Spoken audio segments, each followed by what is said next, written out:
Antum baca 100 pagi 1 sore, dunia akhirat jadi orang paling kaya. Terjadi mukasyafah, dibuka. Mukasyafah ini ada yang dua. Dikasyafkan aib diri, dikasyafkan kejadian sekitar. Akan berikan kepada kamu qaulan tsaqila, kata-kata yang berat, dan itu hanya qaul yang berisikan kalimatullahi hiyal ulia, yang di kolbunya sudah tergores, terukir nama Allah subhanahu wa ta'ala. Kalau jin turun, bulu roma berdiri, rasa takut muncul. Tapi kalau malaikat turun, dia makhluk bercahaya, maka hati kita terasa adem. Nah, itu ciri-cirinya. Dan sering setiap kali zikir, majelis itu, beliau-beliau malaikat mulia itu datang.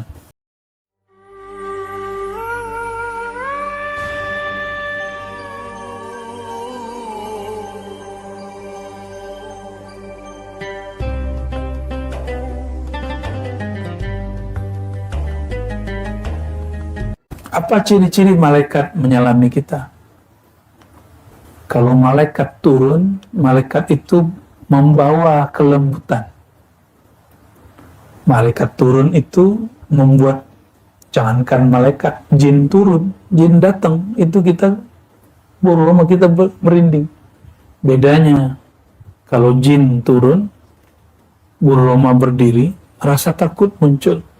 Tapi kalau malaikat turun, dia makhluk bercahaya, maka hati kita terasa adem.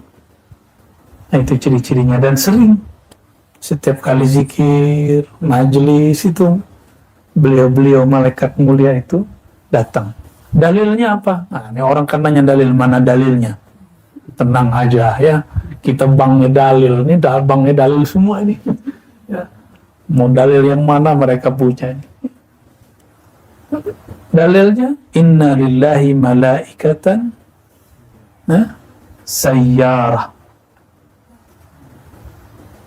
Ada juga tawafin. Inna lillahi malaikatan tawafin yaltamisuna majlis az-zikr. Allah mempunyai malaikat yang kerjanya tawaf keliling. Tapi tawafnya malaikat terbang. Malaikat itu bersayap. Uli ajnihatin masna wa sulasa wa ruba. Ya, ada yang 2 kanan 2 kiri, ada yang 3 kanan 3 kiri, 4 kanan 3 kiri. Itu apa? Sama.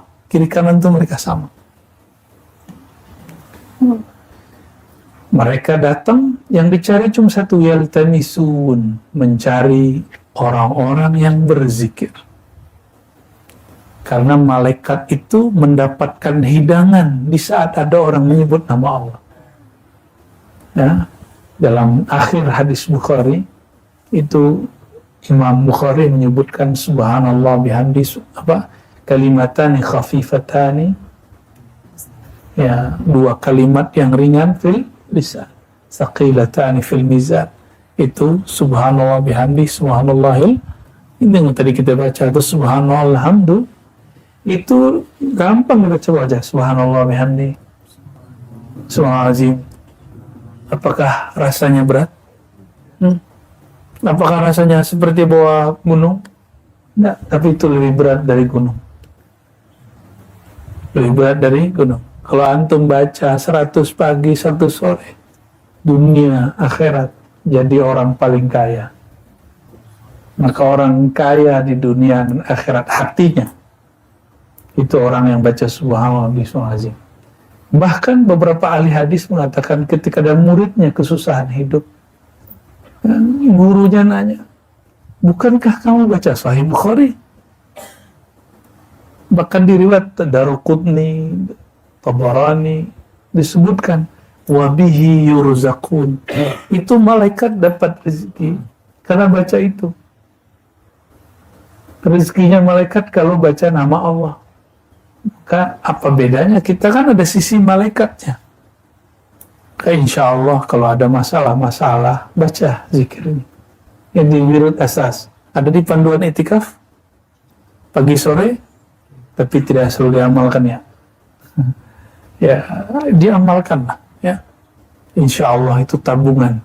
Yang tadi, yang selama ini kita zikir khafi, itu tabungan yang tidak terlihat. Nah, yang kalau zikir asas dibaca, kita dapat tabungan yang zahir, aset yang zahir.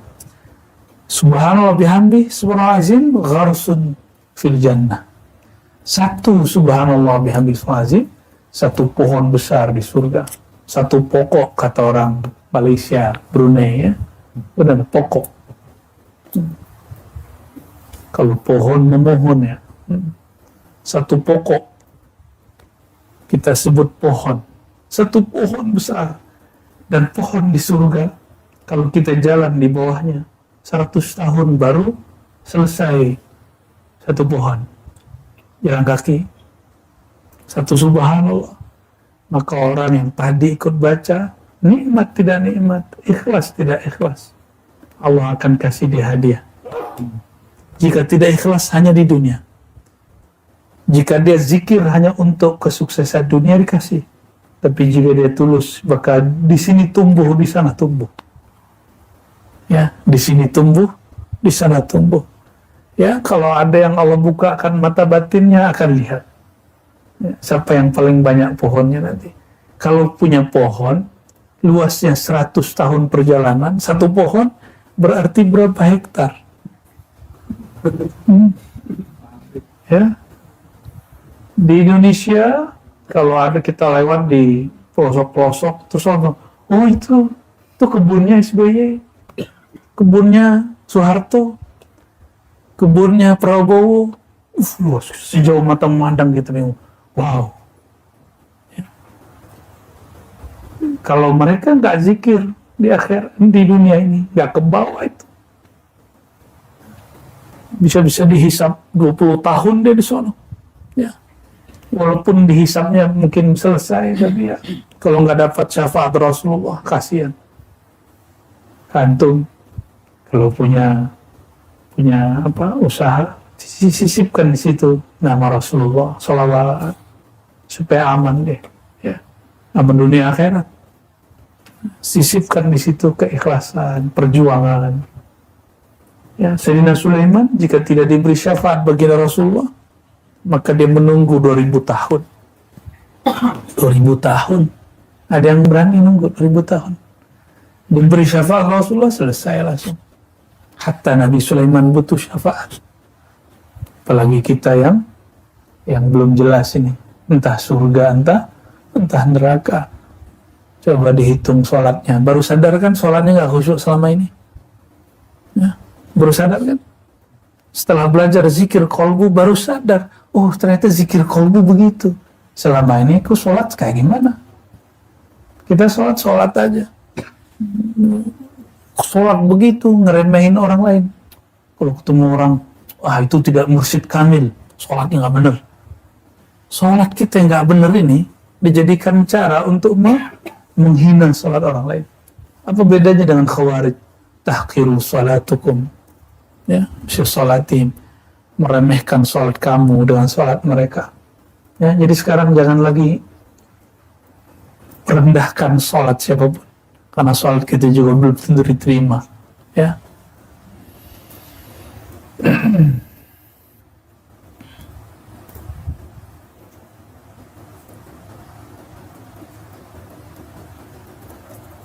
Nah, penutup sebelum masuk yang keempat, apa kata beliau? Amma ikhtiyar akabir Naqshbandiyatil aliyah fi safar wal iqamah fahuwa yusafira fil bidayah ila an yusila nafsahu ila sohbati mursyidin kamilin faba'da dhalik yakunu muqiman fi khidmatihi mulaziman li sohbatihi.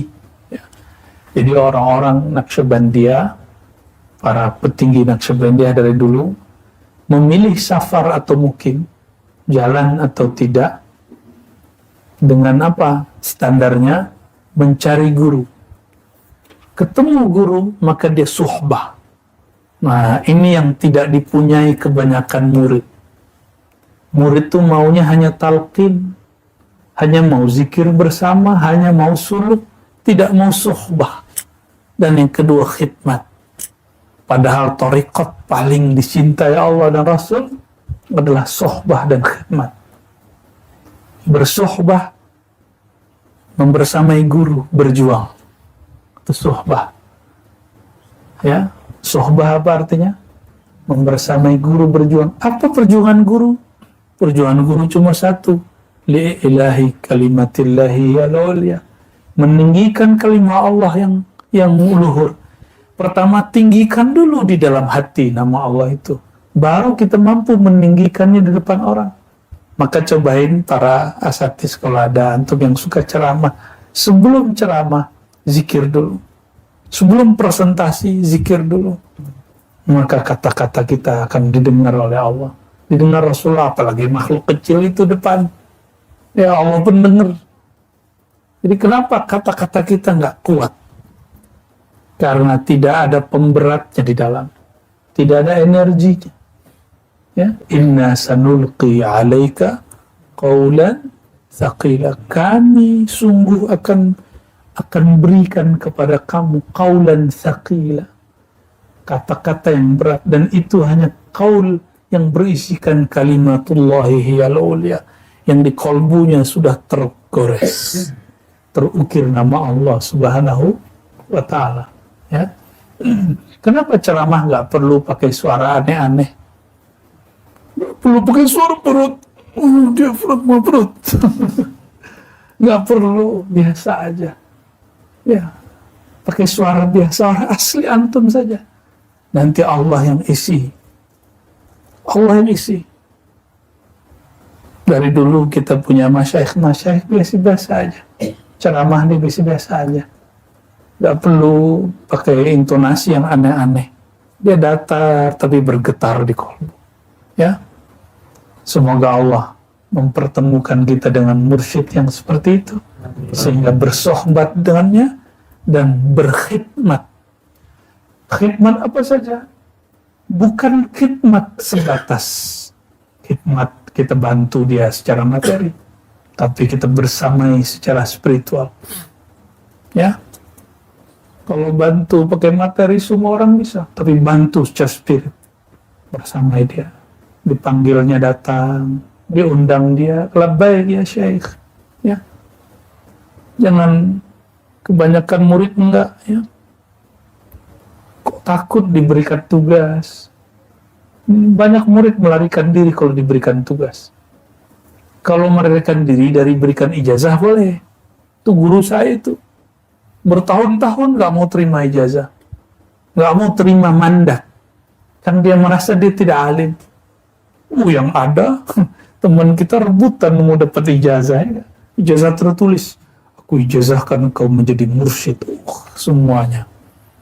Apalagi kalau sudah alim, ya, pengennya kalau suluk langsung dapat ijazah. Memang gampang. Ya. Kalau menirukan talqin bisa. Menirukan talqin, tonton aja di YouTube tuh. Tapi kalau menirukan energi, hanya Allah yang beri. Ya, nggak bisa sama. Ya, nggak bisa sama. Bahannya sama, kokinya beda, rasanya beda nggak? Ya, beda.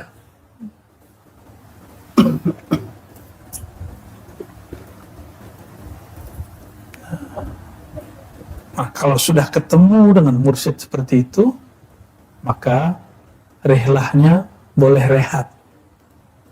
Gitu. Sampai gurunya meninggal juga, atau kita yang meninggal duluan. Gitu. Ya, perjuangan itu seperti itu. Kalau gurunya meninggal, ikuti wasiat gurunya atau musyawarah para murid-muridnya. Ya. Guru meninggal, apa wasiat guru? Saya sudah mengijazahkan si fulan, ikuti si fulan. Saya sudah wasiatkan si fulan yang meneruskan perjuangan, ikuti dia. Jangan ngomong, waktu aku berguru kepada syekh, dia itu masih kecil. Perasaan itu nafsiyah namanya, ego. Berarti nggak patuh dengan guru. Nggak patuh. Kepatuhan itu bukan berdasarkan umur atau pengalaman lebih dahulu. Lalu bedanya apa antum dengan Azazil? Azazil sudah 18.000 tahun berzikir di surga, memimpin para malaikat berzikir. Pendatang baru datang, sehari pun belum umurnya, disuruh untuk menjadi guru di sana, dan malaikat semuanya kagum kecuali Azazil. Disuruh sujud kecuali Azazil. Apa kata dia? Asjud liman khalaqta tin min tin, ya? Gimana ayatnya Bu Yayuna? Asjudu liman khalaqtahu min tin. Masa aku sujud ke pendatang baru yang diciptakan dari yang aku injek-injek selama ini, itu tanah. Gengsi dong. Nah, sama kan seperti itu. Masa saya ngikut anak muda? Dan ingat, thariqah tidak turun kepada anak, kecuali anak itu juga anak ruhani gurunya. Jadi thariqah ini nggak turun kepada anak jasmani, kecuali dia juga murid gurunya. Ya, semoga anak-anak kita juga mewarisi hal yang sama. Amin ya rabbal alamin. Al-Fatihah. Bismillah.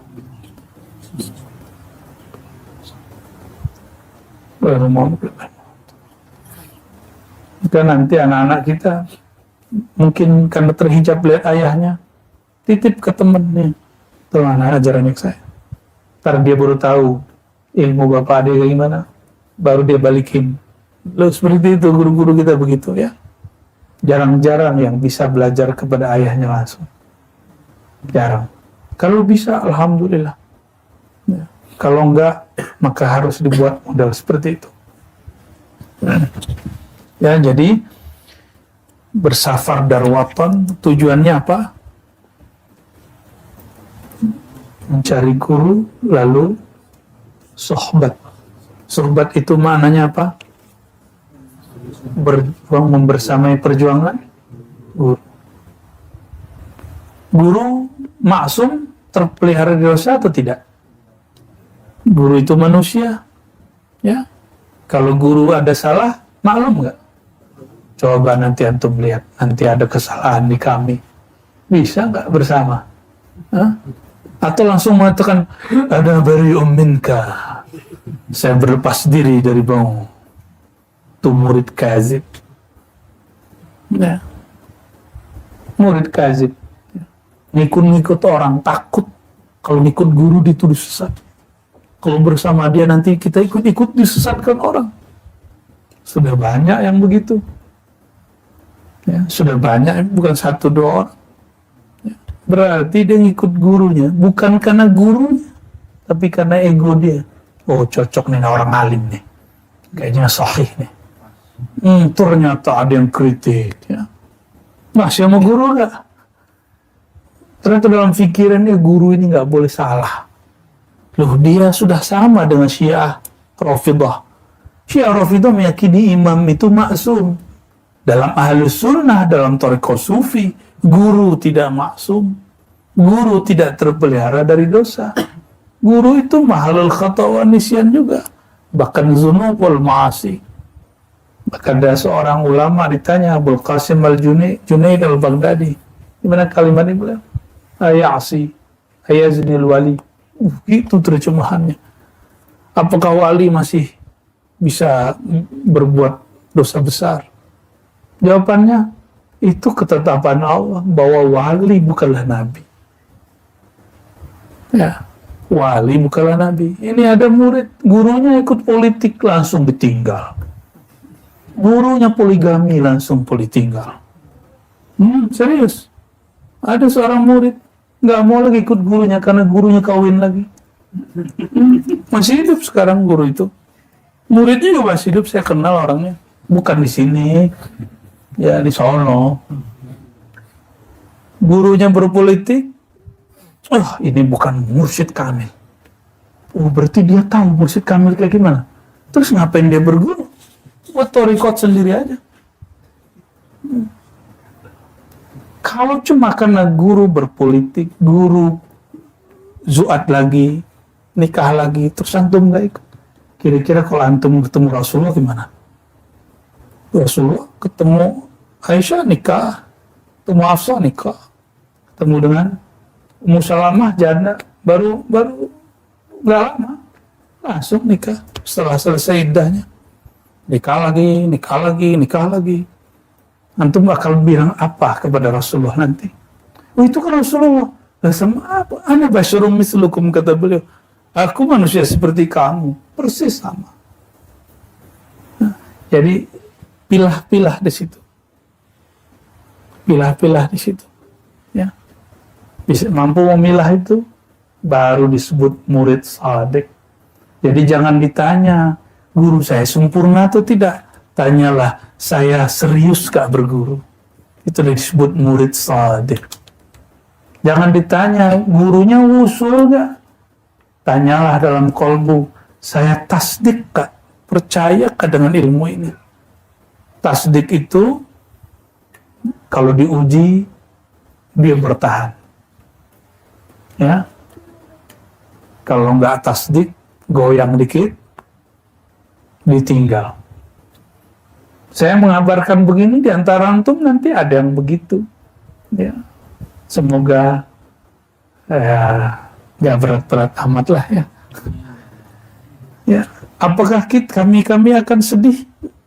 Secara manusiawi sedih, tapi secara rohani, raditu billahi Rabbah, hanya ridho kepada Allah. Yang sudah sunatullah, mau gimana lagi? Tapi saya berdoa semoga kita semua, ya Allah istiqomahkan semua. Amin ya rabbal alamin. Ya, kita masuk kepada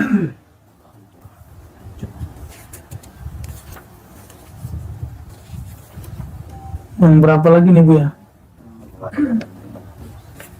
Khalwah. Oke. Yang keberapa nih? Kaidah yang keempat dalam Thariqat Naqsyabandiyah, mulai dari zaman beliau sampai sekarang tidak berubah, yang bertambah ada. Ditambahkan Syekh Bahauddin Naqsyabandi, beliau tambahkan, ya. Khalwat dar anjuman, bukan khalwah ya. Orang Persia tidak bisa baca di dalam pelafalannya, walaupun di hari-hari bisa. Khalwat dar anjuman. Kalau bahasa Arabnya khalwah fil jalwah, berkhalwat dalam keramaian. Kalau kata orang Syatari diulakan, suluk di balai, suluk di tengah keramaian. Jadi dulu orang-orang Naqsyabandi yang bersuluk ini berdebatlah dengan orang Syatari. Kata orang Syatari ini ini oknum ya, bukan tarekatnya, tapi oknumnya. Apa kata orang Syatari ini? Apa-apa nih kalian? Norak, masa suluk 40 hari disuruh lagi, nggak makan vegetarian lagi, nggak keren. Yang keren itu suluk di balai, suluk di pasar, suluk lagi kerja, gitu. Ya ternyata ini anak nggak ngerti bahwa di Naqsyabandi juga ada program namanya khalwat dar anjuman atau al-khalwah fil jalwah, bersuluk di tengah keramaian. Nah, politisi yang bersuluk, politisi yang jujur di tengah keramaian hiruk pikuk politik, pengusaha yang berkhalwat dar anjuman, pengusaha yang dia tetap berbagi di tengah-tengah kekayaan dan usahanya, dia tetap jujur. Nah, masalahnya kalau orang buka usaha di Indonesia dan di mana saja, itu mesti ada liku-likunya dikit ya, mesti ada minyak-minyaknya lah ya. Makanya wajib pengusaha itu beberapa persen hartanya untuk berjuang. Kursi apa aja, dia harus bagi kemana aja. Antum hati-hati yang punya usaha sawit itu. Ya pasti ada pelicin ya kan. Daripada orang ono yang ngambil, mending kita yang ambil. Ya. Tapi itikadnya dalam arti, saya harus berbagi dengan orang sana, berbagi usaha dengan para pekerja. Ya, daripada yang ngambil orang-orang yang gak jelas. Nah, apapun usahanya, termasuk pegawai negeri. Mohon maaf, pegawai negeri ini kerjanya dari jam 8 sampai jam 4, jam 5. Terus antum sudah pulang duluan, ya berarti sedekahnya harus lebih banyak itu. ya harus lebih banyak itu. Ya, keluar balik ke prenen berhala baru itu. Kenapa ada sistem begitu? Berarti banyak pegawai yang dulu mungkin tidak amanah dibuat sistem begitu, dimainin juga ya. Allahumma sholli ala sayyidina Muhammad.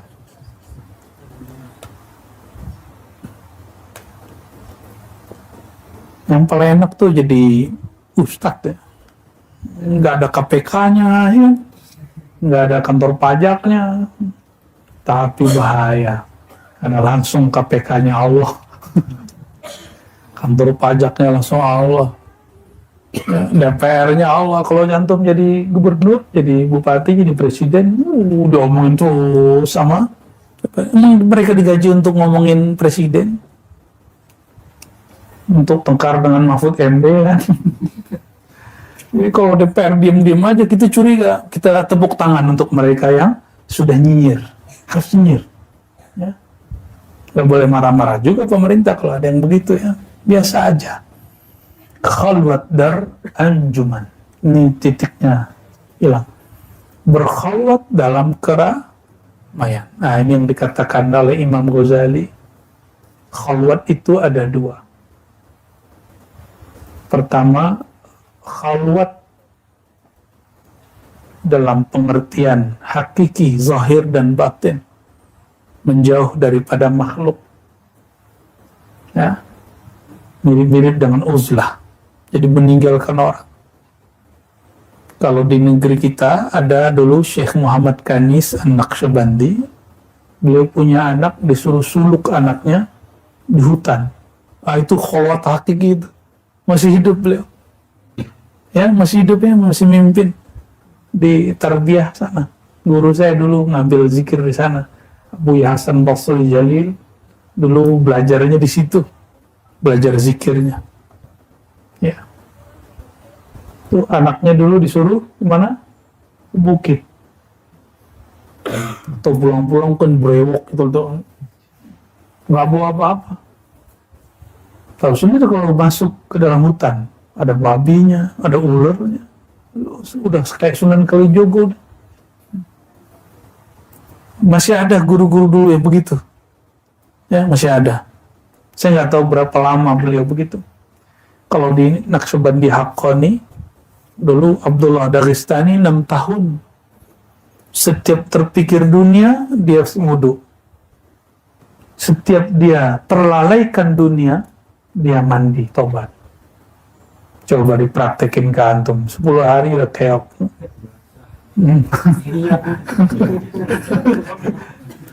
Ya. Jadi kenapa kita di sini setiap hari mesti mandi, taubat, mengamalkan itu. Setiap kali mandi niat mandi taubat. Nah ini dibawa nanti sampai pulang. Pulang pun setiap mandi taubat. Nggak ada orang mandi taubat telanjang. Mandi taubat ya pakai kain basahan. Mesti pakai bahasa. Walaupun boleh secara fikih mandi tidak berpakaian dalam ruangan tertutup. Secara fikih mah boleh, tapi secara adat ya lain cerita. Kecuali antum pengantin baru tuh lain cerita tuh ya. Nggak seru katanya.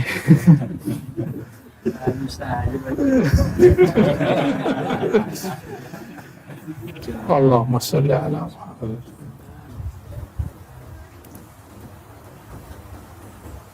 Su'il al-Khaja Bahauddin Shah Naqsyaband Quddisa sirru bi anna bina tariqikum ala ayyi syai'.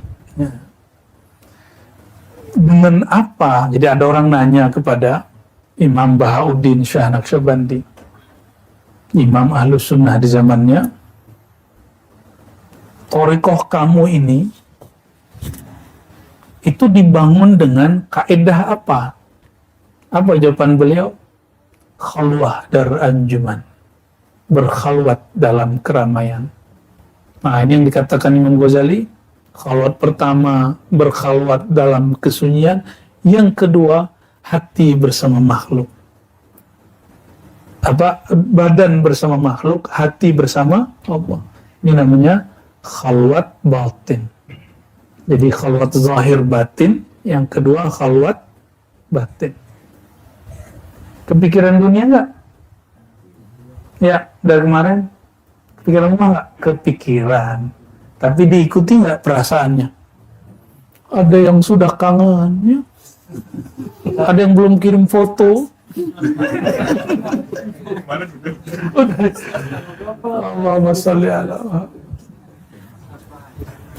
Antum nggak bisa. Coba bayangkan zaman-zaman kami suluk zaman dulu kan, nggak ada handphone, 40 hari. 40 hari serunya bukan main. Makanya beberapa tempat kan kurang enjoy suluknya, 3 hari pulang. Ya. Berat katanya. Apa yang berat? Biasa aja kali.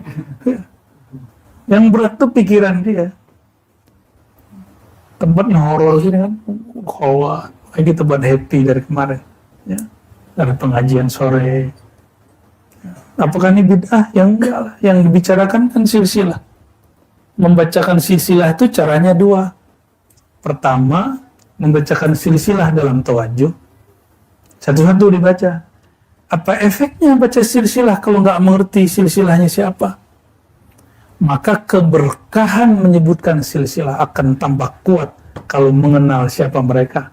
Ini kita baru berhenti di nama Abdul Khaliq Al-Wujdani. Berarti antum sekali sebulan harus datang ke Jakarta ntar nih. Ya, karena akan ada kajian khusus untuk silsilah Thariqah Naqsyabandiyah sekali sebulan, insyaallah. Insya Allah. Udah mikir ongkosnya piye. Ya kalau nggak bisa live lah, ribet amat dunia ini ya.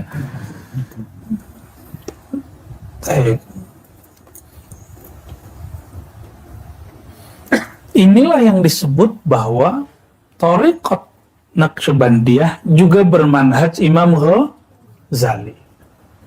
Jadi manhaj kita manhaj Imam Ghazali. Nah, dengan cara inilah Imam Ghazali nulis kitab Kimya Us-Sa'adah dan kitab yang terakhir Al-Munqiz Minad Dhalal. Di bagian ujung tentang tasawuf dia bicara tentang ini. Disinilah apa yang beliau katakan terjadi di sebagian salik. Terjadi mukasyafah, dibuka. Mukasyafah ini ada yang dua. Dikasyafkan aib diri, dikasyafkan kejadian sekitar. Dua-duanya baik. Ada yang hadir, dia bukan fisik, dia batin, hadir. Karena selama ini kan mata kita buka terus, jadi nggak tahu kalau ada yang bisa dilihat tanpa mata hadir. Sekarang antum latihan merem terus kan? Cuma ada yang curi-curi lagi tahu. Boleh lah. Kayak sahabat Nabi dulu kan begitu ya. Sahabat Nabi kata Abu Mas'ud, Ibnu Umar. Nabi dulu kalau sholat kami perhatiin jenggotnya gerak-gerak. Oh berarti lagi baca ayat.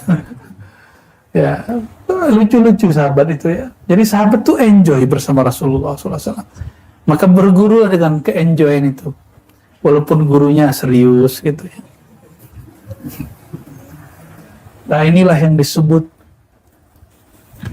di dalam Al-Quran surat An-Nur. Nah ini wiridkan setiap malam, baca surat An-Nur ayat 35, 36, 37. Allahu nurus samawati wal ard sampai ayat yang ketiga. Rijalun la tulhihim tijaratun wala bay'un an dzikrillah. Rijalun la tulhihim tijaratun wala bay'un an dzikrillah.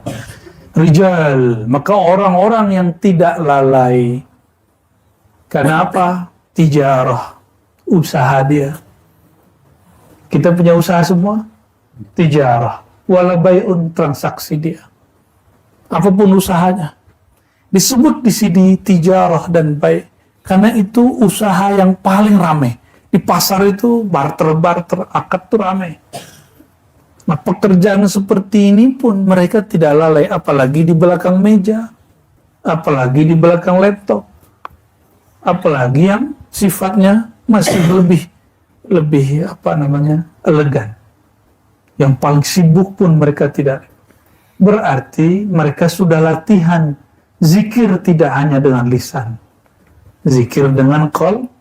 Maka di ayat 36, fi buyutin adzinallahu an turfa wa yudhkara fiha ismuhu yusabbihu lahu fiha bil ghuduwi wal asal, kata Imam Ghazali.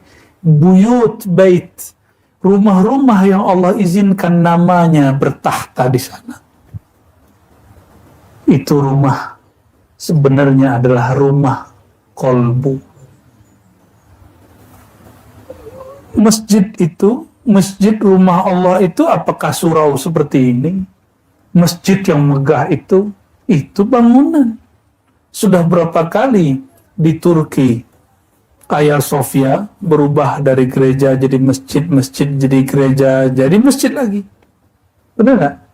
Jadi kalau bangunan boleh-boleh saja berubah. Sudah banyak surau-surau suluk, tempat i'tikaf, belajar zikir, hanya menjadi gudang, tempat kambing. Ya kan? Kambing, jadi yang suluk sekarang kambing.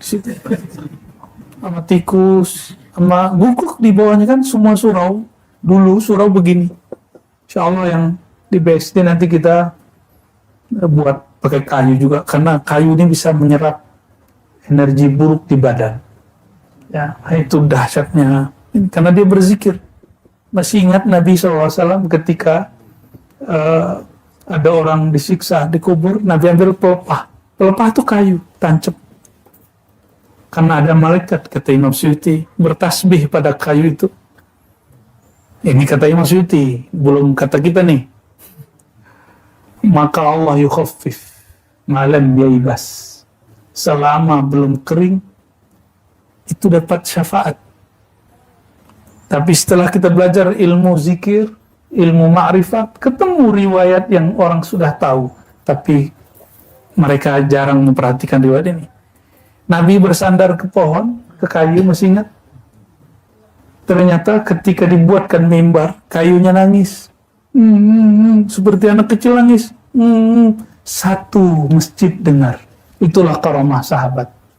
Mereka mendengarkan suara, kayu ditinggal. Berarti pada kayu ada ruh nggak? Namanya ar-ruh an-nabati. Ar-ruh an-nabati. Pada hewan, ar-ruh al-hayawani. Pada diri kita lebih lengkap lagi. Ada ar-ruh al-kudusi. Jadi di tubuh ini ada semua itu. Maka kitalah khalifah di muka bumi. Bukan hewan, bukan tumbuhan. Kita jadi khalifah. Kenapa? Pada diri kita ada ruh an-nabati. Jadi ini tumbuh. Ya. Giginya masih tumbuh nggak? Nah, masih. Itu sih yang masih bocil ya. Giginya belum ompong semua ya. Kuku tumbuh nggak? Nah itu nabati. Maka ada nabati. Hayawan bergerak. Suka gerak kan dari tadi? Ingin pindah-pindah. Ya. Kalau antum ini cuma begitu aja, tumbuh, gerak, makan, minum, buang air kecil, kawin, apa bedanya? Ulaika kal. Sama dengan mereka. Dengan an'am, binatang ternak. Kita harus beda, karena di dalam ini ada ruh yang lain. Nafakhtu fihi min ruhi. Ini yang tidak ada di hewan. Aku hembuskan kepadanya dari ruhi, rohku. Itu yang disebut ruhullah Ahmad. Maka diri kita, ruh kita ini, dia adalah pecahan, bukan pecahan juga, pancaran dari ruh Ahmad itu. Bukan dari zat Allah. Karena zat Allah tidak pernah bercerai, ya. Para bocil-bocil. Biarin aja ya, biar jadi kenangan indah bagi mereka nanti. Nah ini ayat surat An-Nur, surat 35, surat 24 ya. Surat 24 ayat 35, 36, 37. Itu sangat baik untuk menerbitkan cahaya dalam kolom. Saya suka baca ayat itu kalau qiyamul lail malam hari, ya. Senang baca ayat itu.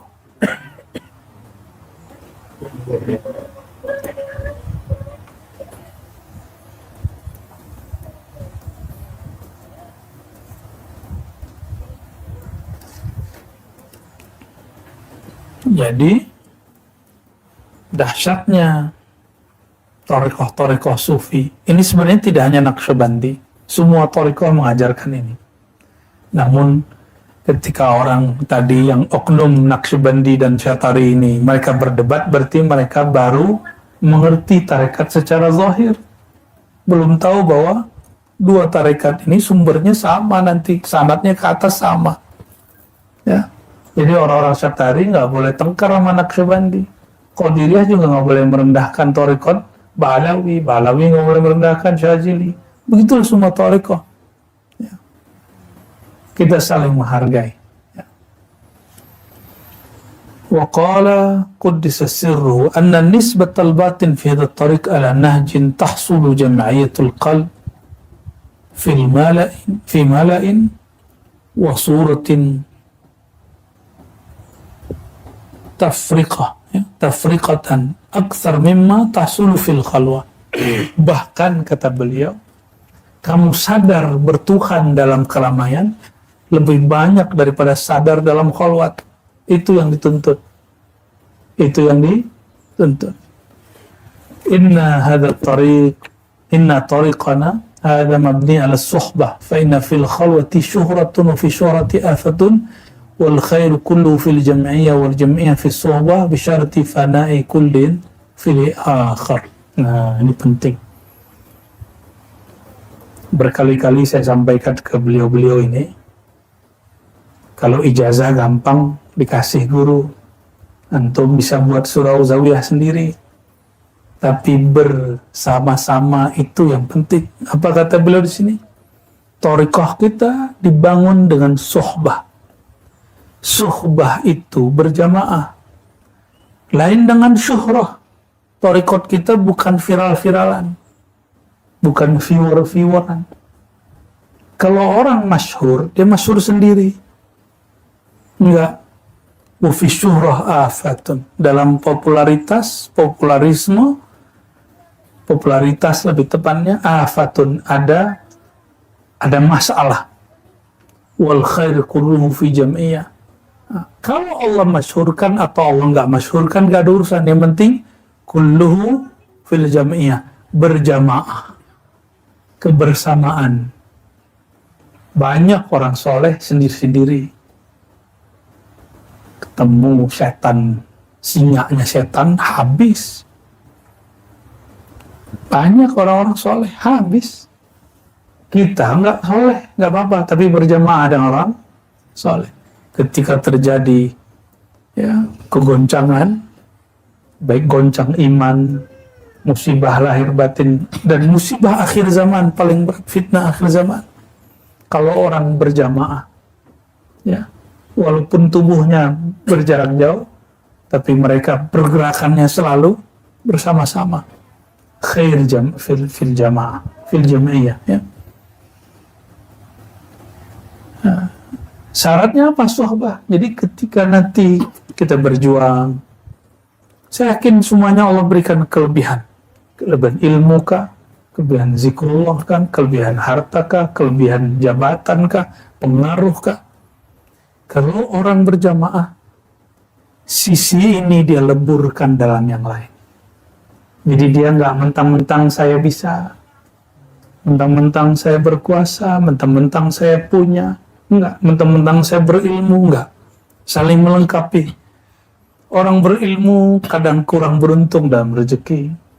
Orang punya rezeki kadang kurang beruntung dalam kekuasaan. Orang punya kekuasaan kadang kurang beruntung dalam ilmu, maka semuanya berjamaah saling melengkapi. Jadi pergerakan kita dari dulu dalam thariqah itu ada berapa unsur. Ada ahli ibadah, ada para agniya, ada orang-orang berbakat dalam leadership, ya? Ada orang-orang yang berbakat ngajar. Ini nggak boleh dibalik-balik, nggak boleh dibalik-balik. Jangan sampai yang ngajar megang politik, leadership. Jadi nanti di thariqah kita harus ada yang masuk ke politik, harus ada yang ngurusin lembaga-lembaga, ormas-ormas, harus ada. Mungkin Allah berikan dia dua hal. Nah, pandai-pandai dia mengatur dirinya. Ada yang bisa berseni, main seni. Ada yang bisa materi.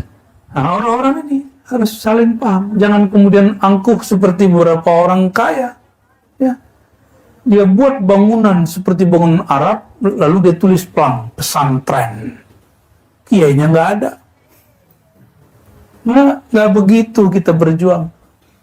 Nggak begitu cara berjuang. Atau seperti kiai, tolak orang pemerintahan. Nggak juga. Kiai nggak boleh juga nolak. Orang pemerintahan hamba Allah juga kok. Ya. Politisi juga hamba Allah, maka kita juga nggak tolak-tolak amat ke orang politisi datang. Cuma kita kurang-kurangin. Ya. Kita terima. Semua mereka hamba Allah juga. Jadi jangan lakukan itu. Jangan juga mu'alim sombong, saya bisa sendiri. Kalian nggak mau juga, itu namanya mu'alim tukang ngambek. Nggak akan dapat ilmu, nggak nyebar kalau begitu. Mu'alim yang nggak suka ngambek, ini yang dibutuhkan. Politisi yang tidak mempolitisasi gurunya dan teman-temannya, majelisnya. Orang kayanya nggak sok-sok kaya. Orang abidin yang mereka tahu, ana faqirun mutajarrid, maka saya fokus untuk ibadah. Tahu diri aja. Di thariqah begitu dari dulu. Kitab ini mengajarkan itu. Ya. Nah, insya Allah pergerakan ini akan kita mulai, ya, susun. Ini yang udah jalan baru mu'alimnya. Kan ribat sudah jalan mu'alimnya, ya. Ya, sudah jalannya udah banyak nih mu'alim semua. Ini mereka kalau mau sendiri mah jalan-jalan sendiri. Jadwal ceramahnya lebih banyak tiap malam. Alhamdulillah. Itu jadwalnya dipotong, digunting. Itikaf udah selesai. Barakallahu fikum para mu'alim, ya.